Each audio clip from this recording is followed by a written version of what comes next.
ಭರತ್ ರೆಡ್ಡಿ, ನಾನು ಭರತ್ ರೆಡ್ಡಿ ಬಗ್ಗೆ ನನ್ಗೇನು ಯಾವುದೇ ಇಲ್ಲ. ಬಟ್ ನಮ್ಮ ಶಾಸಕರನ್ನ ನೀನ್ ಎಲ್ಲಿದ್ರು ಕೂಡ, ಪಾತಾಳದಲ್ಲಿದ್ರು ಕೂಡ ಹುಡುಕಾಡಿ ಒದ್ದು ಓಡಿಸ್ತೀನಿ ಅಂತ ಹೇಳ್ತಾರೆ. ಇದು ಯಾವ ನ್ಯಾಯ ಸ್ವಾಮಿ? ನಾವ್ ಯಾವ ಪ್ರಪಂಚದಲ್ಲಿ ಇದೀವಿ ಇವಾಗ? ಕಳೆದ ಬಾರಿ ಆಗಿತ್ತು ರಿಪಬ್ಲಿಕ್ ಆಫ್ ಬಳ್ಳಾರಿ ಅಂತ ಹೇಳಿ, ಮತ್ತೆ ಮಾಡಕ್ ಹೊಂಟೀರಾ? ಅಧಿಕಾರ ಕೊಟ್ಟು ಕೂಡಲೇ ನಿಮ್ಗೆ ಆಯ್ತಾ? ನಮ್ಮ ಮನೆಗಳು ತೂರಿ ನಮ್ಮನ್ನು ಸರ್ವನಾಶ ಮಾಡ್ತೀರಾ? ಅಲ್ಲ ಅಂತಿಲ್ಲ. ಅಲ್ಲಲ್ಲ, ನಾನೇನು ಮಾತಾಡಿಲ್ಲ. ಆರಾಮಾಗಿ ನೀನು ಕೇಳು, ನಿನ್ ಮಾತು ಪ್ರತಿಯೊಂದು ನಾನು ಕೇಳ್ತೀನಿ.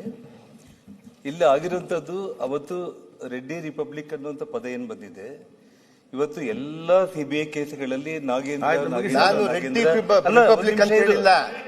ನಾನು ನಿಮ್ಮ ವೈಯಕ್ತಿಕವಾಗಿ ನಾನು ಹೇಳ್ತಾ ಇಲ್ಲ. ನೀವು ನಮ್ಮ ಸರ್ಕಾರನ, ನನ್ನ ಸರ್ಕಾರನ ಟೀಕೆ ಮಾಡಿದ್ರಿ ನೀವು, ಅದಕ್ಕೆ ನಾನು ಹೇಳ್ತಾ ಇದ್ದೀನಿ. ನಾವು ನಿನ್ನೆ ನಾವು ಮೌನವಾಗಿ ನಾವು ಕೇಳಿದೆ. ಅಲ್ಲ ಅಣ್ಣ, ನಾನು ಹೇಳಿದ್ದೀನಿ. ನಾನು ಮೌನವಾಗಿ ಜನಾರ್ದನ್ ರೆಡ್ಡಿ ಅವರೇ, ಅಲ್ಲ ಜನಾರ್ದನ್ ರೆಡ್ಡಿ ಅವರೇ, ಜನಾರ್ದನ್ ರೆಡ್ಡಿ ಅವರೇ, ಜನಾರ್ದನ್ ರೆಡ್ಡಿ ಅವರೇ, ನೀವು ಅಲ್ಲಿ ಯಾಕೆ ನೋಡ್ತೀರಿ? ಏನಿದೆ ಅದೇ ಪ್ರಾಬ್ಲಮ್ ಇಲ್ಲ. ನಿಮ್ಮ ಕೆಲಸ ನಿಮ್ಮೆಲ್ಲರ ಉದ್ದೇಶ ಏನಿದೆ? ಬಳ್ಳಾರಿಯನ್ನು ಶಾಂತ ರೀತಿಯಲ್ಲಿ ತಗೊಳ್ಬೇಕಂತಲ್ಲ ನಮ್ಮ ಬೇಡಿಕೆ ಇಷ್ಟ. ಮಾನ್ಯ ಸದಸ್ಯರೇ, ನನಗೆ ಅವತ್ತು ನಾನು ಮಾತಾಡಿದ್ಮೇಲೆ ಮತ್ತೆ ಮಾತಾಡಿ. ನೀನು ಅವತ್ತೇನು ರಿಪಬ್ಲಿಕ್ ಆಫ್ ಬಳ್ಳಾರಿ ಅಲ್ಲ ಅಧ್ಯಕ್ಷರೇ, ಏನಿಲ್ಲ, ನಾನೇನ್ ಜಾಸ್ತಿ ಇದು ಮಾತಾಡೋಕೆ ಹೋಗಲ್ಲ.